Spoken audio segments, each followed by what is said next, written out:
الحمد لله الذي أنزل على عبده ليكون للعالمين نذيرا فأعوذ بالله من الشيطان الرجيم بسم الله الرحمن الرحيم إن الله يحب الذين يقاتلون في سبيله صفا كأنهم بنيان مرصوص صدق الله العظيم বাংলাদেশ জামাত ইসলামী কুষ্টিয়া জেলা শাখার ওলামা বিভাগ কর্তৃক আয়োজিত বিশ্বের ভেতরে যত মানুষ আমরা আছি 8,500 কোটি 850 কোটি মানুষ আমরা এর ভেতরে অন্যতম শ্রদ্ধার পাত্র যারা খতিব ইমাম মুয়াজ্জিন যদিও কাঙ্ক্ষিত মানুষ সে সম্মান আমরা এখন পাই না, তারপরেও আল্লাহ রাসূলের ঘোষণা অনুযায়ী আমাদের সম্মান মর্যাদা ইজ্জত অনেক বেশি। সেই মানুষগুলোকে নিয়ে আজকের আয়োজন। প্রধান অতিথি বাংলাদেশ জামাত ইসলামী কুষ্টিয়া জেলা শাখা শ্রদ্ধাভাজন জেলা আমির অধ্যাপক মাওলানা আবুল হাশেম, সম্মানিত সভাপতি হাসানুল উস্তাদ হাফেজ মাওলানা জুলফিকার আলী, সম্মানিত উপস্থাপক মাওলানা ইয়াসির আরাফাত জিহাদি, আমার আগে যারা কথা বললেন হাসান আলী উস্তাদ, কুষ্টিয়ার মোবারকুল ইসলাম কামিল মাদ্রাসা সম্মানিত অধ্যক্ষ, ইসলামিক চিন্তাবিদ মাওলানা তারিকুর রহমান দামাত বারকাতুহুল আলিয়া, অন্যান্য নেতৃবৃন্দ, বিশেষ করে বাংলাদেশ জামাত ইসলামের কুষ্টিয়া জেলা শাখার সম্মানিত সেক্রেটারি অধ্যাপক সুজাউদ্দিন জর্দার, সামনে বসা আমাদের মনে হয় যে টার্গেট ছিল এই দিনটা মিস্টেক হয়ে গেছে।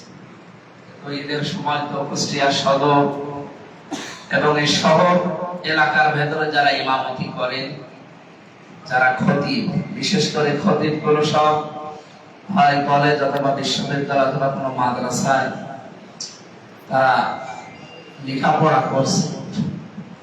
এরা ঈদের ছুটি পেয়ে বাড়িতে গেছে, আজকে এসে সমার নামাজ হয়তো ধরবে, আসবে 12টা 12:30টার ভেতরে।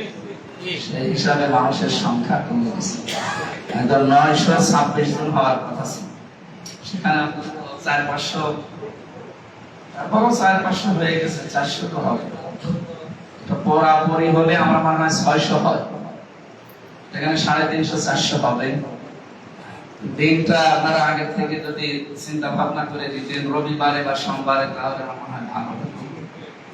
তারপরও যারা এসেছে আলহামদুলিল্লাহ। কোরআনে কারিমের যে আয়াতটা পড়লাম, এই আয়াতটা আমরা সবাই জানি, বুঝি, এর বাস্তবতা আল্লাহর কাছে প্রিয় হওয়ার জন্য আমরা সবাই চেষ্টা চালাই। আল্লাহ পৃথিবীতে 2টা কাতারকে সবচেয়ে বেশি ভালোবাসে, তার ভিতরে সেই আয়াতটা পড়লাম। এই একটা কাতারের নাম আছে, আর একটা কাতারের নাম আছে সূরা বাকারা 43 নম্বর আয়াত। আল্লাহ তাআলা বলেন, ইন্নাল্লাহা ইউহিব্বুল্লাযীনা ইউকাতিলুনা ফি সাবিলিহি সাফফান কাআন্নাহুম বুনিয়ানুম মারসুস। অবশ্যই আল্লাহ ভালোবাসেন এবং বাসবেন। ইউহিব্বু যেহেতু এটা মুজারি, বর্তমান ভবিষ্যৎ 2টা কাল দেওয়া আছে এর ভিতরে। কাদেরকে ভালোবাসেন? ইউকাতিলুনা ফি সাবিলিহি, যারা লড়াই করে, সংগ্রাম করে, যুদ্ধ করে। কাতালা শব্দটা শুনলেই মনে হয় যে এর ভিতরে মারামারি আছে। এরকম পরিস্থিতি যদি আসে তাহলে এই শব্দটাকেও প্রয়োগ করা লাগবে, বাস্তবে রূপ দেওয়া লাগবে। আল্লাহর জন্য যারা এই মানুষগুলো চেষ্টা চালায়, যুদ্ধ করে, কান্নাহুম বুনিয়ানুম মারসুস, তার ক্ষেত্র কেমন হবে? আল্লাহ নিজে মনে হচ্ছে প্র্যাকটিক্যালি দেখাচ্ছে আমাদের। তারা যেন সীসা গলা প্রাচীরের মতো ঐক্যবদ্ধ ভাবে চেষ্টা চালায় আল্লাহর জমিনে। এই যে একটা কাতার উহুদের ময়দানে, এরপরে বদরের ময়দানে যে কাতার নবীকে বানিয়েছিলেন, এখানে যাবার জন্য যারা চেষ্টা চালিয়েছে, আমরা 2 ভাইয়ের নাম শুনি। এই 2টা ভাইয়ের একটা ভাই যখন মাপ দিতে গিয়ে শেষ পর্যন্ত আর কাতারে দাঁড়িয়ে একটা মাপ নেয়, সে মাপ পর্যন্ত যেতে পারে না, কি কৌশল করে কাতারে যাওয়ার চেষ্টা চালিয়েছিল আপনারা হাদিস শুনেছেন, নিজেও আমরা মানুষকে শোনা। আমাদেরও যদি ওইরকম পরিবেশ আছে কাতারে যুক্ত হওয়ার জন্য, অন্তত আঙ্গুলের উপরে ভর দিয়ে হলেও উৎসাহ হওয়া দরকার। আমি শুধু ইঙ্গিত দিলাম, আশা করি আপনি বুঝে ফেলেছেন। প্রিয় হওয়ার জন্য আল্লাহর কাছে এই কাতারে শামিলের অন্য আর কোন কাতার নেই। আর একটা কাতার আছে নামাজের কাতার,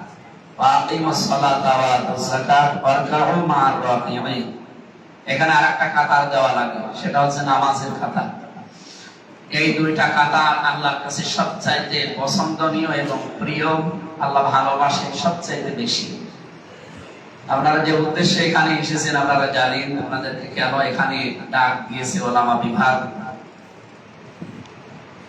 এই যে ৬টা ইসলামিক দল এখন এক হচ্ছে, বলেন তো বাংলাদেশে ফ্যাসিস্টরা বিদায় নেওয়ার পরে সবাই তো আর পালিয়ে যায়নি। যারা পালিয়ে যায়নি তারা কি করছে? অবশ্যই তারা কারো না কারোর সাথে মিশবে। তারা যদি আবার ওই রকম কারোর সাথে মিশে এই দেশে চেষ্টা চালায়, এই যে বিপ্লব যে উদ্দেশ্যে, সেটা কিন্তু তারা পেয়ে যাবে। যদিও কাঙ্ক্ষিত মানের বিপ্লব সাধন করার জন্য আমরা যারা আছি এদেশে ইসলামপন্থী, এই জন্য আগস্টের ১৭ তারিখে একটা শপথ বাক্য পাঠ করিয়েছিল সমস্ত ইসলামী দলগুলো। সেই শপথটা এখন আরো জোরালো হচ্ছে, বিশেষ করে এই ২ দিনে খুব বেশি জোরালো হয়েছে। ঘোষণা আসবে কয়েকদিনের ভেতরে। ৬টা ইসলামী দল বড় বড় যারা এদেশে, অন্যান্য ছোটখাটো গুলোতে এমনি আসবে, এরা যদি এক হতে পারে, আগামীতে আশা করা যায় যে ফালাম্মা আসলামা ওয়া তাল্লাহু লিল জাবিন ওয়া নাদাইনাহু ইয়া ইব্রাহিম। এই আসলামাটা দিয়ে বচন দেওয়ার কারণ হচ্ছে দুইজনেই যখন তারা এগ্রি, রাজি, সম্মত, ইসমাইল নবী এবং ইব্রাহিম আলাইহিস সালাম দুইজনেই যখন রাজি হয়েছে, তাকে কাঁধ করে শুইয়েছে, আল্লাহ তখন ডাক দিয়েছে অনাদাইনাহু ইয়া ইব্রাহিম কদ সাদ্দাকতা রুইয়া।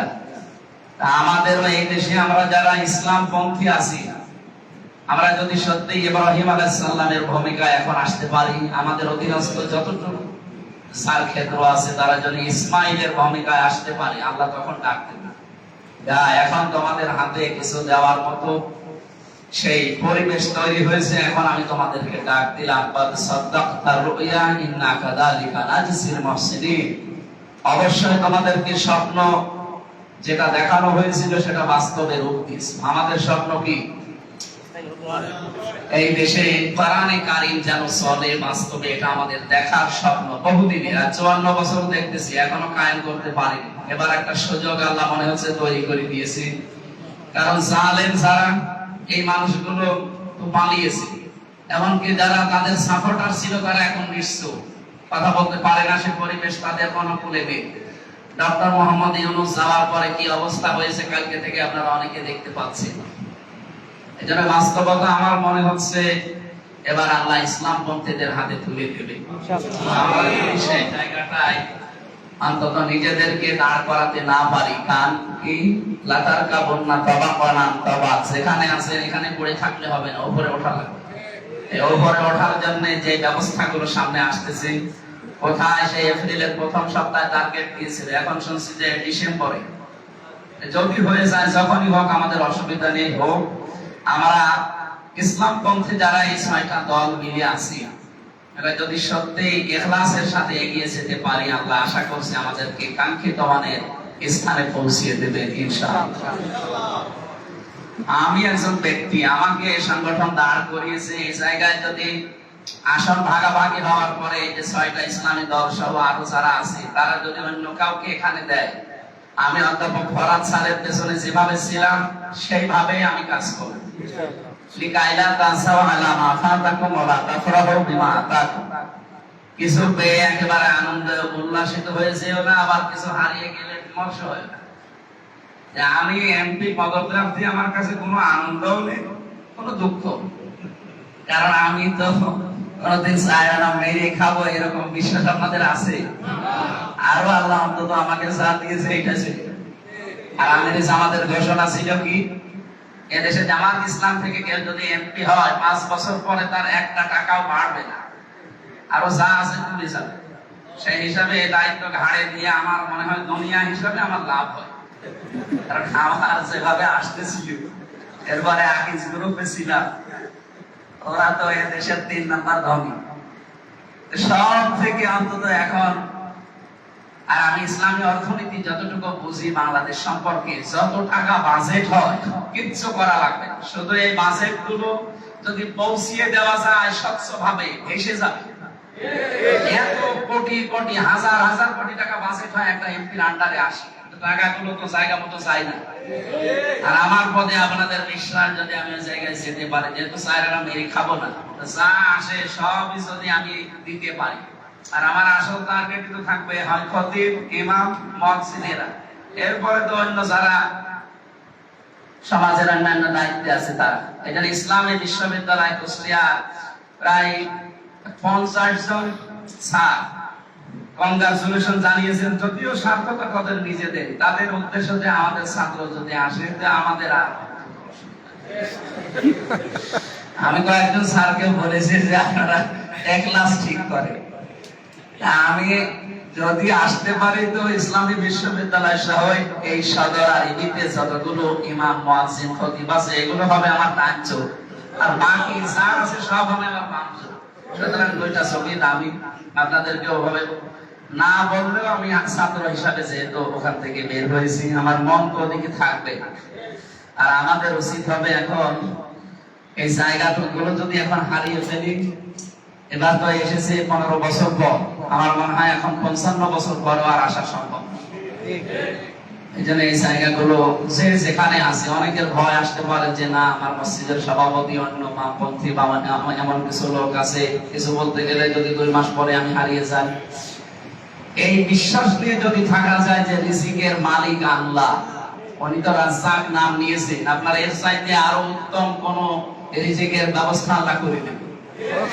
রাজ্জাকের সেই ক্ষমতা আছে না? আমামিন দাব্বাতিন ফিল আরদি ইল্লা আলাল্লাহি রিজকুহা, এমন কোন জীব নেই যার রিজকের দায়িত্ব আল্লাহ নেয়। এই বিশ্বাসটা 100 ভাগ করা লাগবে। আমি সেই বিশ্ববিদ্যালয়ের ফার্স্ট ইয়ার থেকে যেখানেই লেগেছি, একটা জায়গায় তো বেশি দিন থাকতে পারি, যেখানেই গেছি কোরআন হাদিস যতটুকু বুঝেছি সঠিক কথাটা আল্লাহর দিকে তাকিয়ে যেই বলতাম, আর বিপদ এসেছে, বিপদ আসার পরে দেখি ওই জায়গা থেকে আরো উপরে আল্লাহ তুলে দিয়েছে। আকিজ গ্রুপ, আপনারা নাম শোনেন, বোঝেন এটা বাস্তবতা কি। বাংলাদেশের 3 নাম্বার ধনের তালিকায় তারা। আমাদের শুধু মালিক নিজে হাত চেপে ধরে বলে যে একটা জমা পড়িয়েছে, কি বলি আমি বলেন। এখানে যারা আছে এদের যদি দামি কথা বলতে পারি, অথচ শোনে যদি আমি রাজা আনবে ঢাকাতে মগবাজারে, ওই দিন আমার মনে হয় যে মানুষরা জমা দিন 10 ডবল হয়ে যায়। ওনাদেরও লাভ আছে, এটা মিডিয়া তো যাচ্ছে ওনার কানেও যাবে। ওনাদেরও লাভ কি, আগে দিন হাসপাতালে যদি 50 জন রোগী হতো, এখন 500 জন।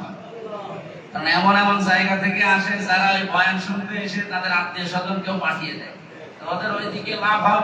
যদি 500 টাকা লাভ হয়, সেখানে 100 টাকা আমার পেছনে খরচ করা কোনো ব্যাপার?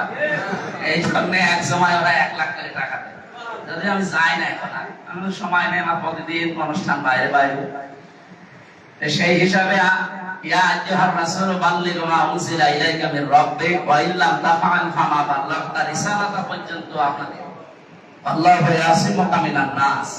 হে নবী, আপনি যদি দায়িত্বটা সঠিকভাবে পালন না করেন, আপনি রিসালাতের দায়িত্ব পালন করেননি। আর আমি জানি এই দায়িত্ব পালন করতে গেলে আপনাকে বিপদ আপদ, মুসিবত, ষড়যন্ত্রের বিভিন্ন জায়গায় মোকাবেলা করা লাগবে। এই মোকাবেলা করা লাগবে বলতে গিয়ে আল্লাহ ইয়াসিমুকা আনি দিয়েছে, আমি আপনাকে বাঁচাবো। যদিও কা দিয়ে সরাসরি মুহাম্মদুর রাসূলুল্লাহকে উদ্দেশ্য করা, ফি জিলালিল বারানি সাইয়্যিদ কুতুব রাহমাতুল্লাহ আলাইহি লিখেছেন, এই কা দিয়ে কিয়ামত পর্যন্ত ওয়ারাসাতুল আম্বিয়া যারা নবীর ওয়ারিস, এরাও এর ভিতরে আছে। সুতরাং আমরা যদি নবীর মতো ইখলাস নিয়ে কোরআন প্রচার, আমার দায়িত্ব সঠিকভাবে যদি মন থেকে আরম্ভ করা যায়, আশা করছি ইয়াসিমুকুম হয়ে যাবে। তোমাদেরকে আল্লাহ অবশ্যই বাঁচাবেন এই মানুষের ষড়যন্ত্র থেকে। আল্লাহ এই আয়াতটা বিশ্বাস করে যেই দিন আমরা এসেছি, যত জায়গায় বিপদে পড়েছি, হয়তো সাময়িক কিছু কষ্ট হয়েছে, এরপরে আল্লাহ এমন জায়গায় দিয়েছে যেখানে আমার কল্পনা হয়।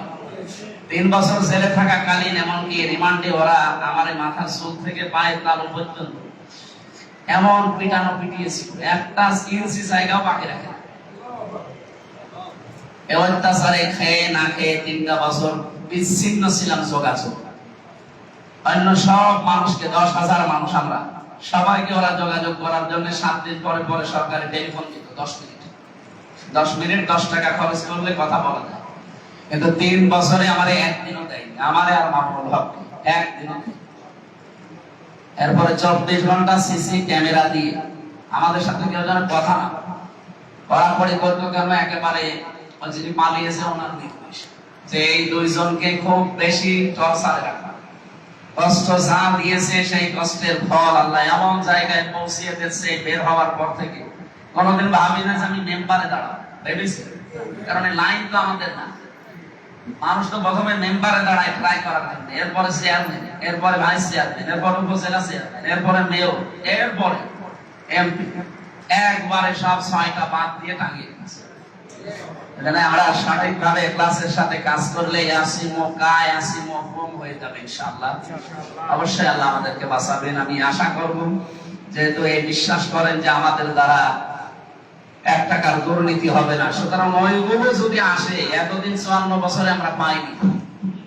আর আমরা আলেমরা 58 জন আলেমকে জামাত ইসলামী থেকে মনোনয়ন দিয়েছে, এবং ইসলামী দল যেগুলো আছে এগুলো থেকে যারা আরো বেশি দেওয়া হয়, এই আলেমগুলো এক বাক্যে যদি বলতে পারে যে আমরা খতিব, ইমাম, মুয়াজ্জিন, এটা কলকাতায় যেমন আছে তাদেরকে রাষ্ট্রের পক্ষ থেকে ভাতা দেওয়া হয়। ইউনিয়ন পরিষদের একেবারে সুইপারকে যদি ভাতা দেওয়া যায়, এখন ইমাম, খতিব, মুয়াজ্জিনকে দেওয়া যাবে না কেন? টাকা যা পাচার হয়েছে এই টাকাগুলো যদি নিয়ে আসা যায়, আর এই দেশে আমরা 18 কোটি মানুষের 36 কোটি হাতগুলো যদি কাজে লাগানো যায়, অভাব থাকবে না ইনশাআল্লাহ।